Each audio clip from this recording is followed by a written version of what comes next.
Нова опасност за туристите и рибарите в Гърция. Във водите на Егейско море все по-често се среща отровната риба заек.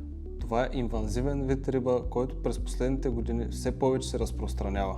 Експерти предупреждават, че този вид риба представлява реален риск за хората и морската екосистема. Причината е, че рибата съдържа тетродотоксин, един от най-силните природни невротоксини.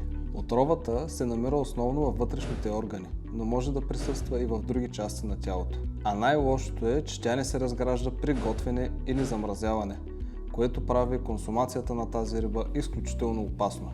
А освен токсичността си, рибата заек е известна с мощните си челюсти. С тях тя лесно прегризва рибарски мрежи, въдици, дори метални куки, а при директен контакт може да причини тежки наранявания. Според наблюденията, уловите на тази риба в Гърция стават все по-чести, особено през топлите месеци.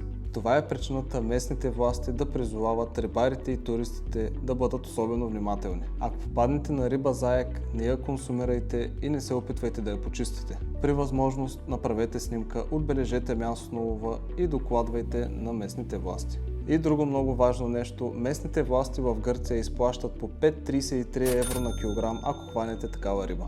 Ако искате още новини и съвети, посетете blog.yahti.bg, а ако искате да предпазите ваши приятели и близки, споделете им това видео.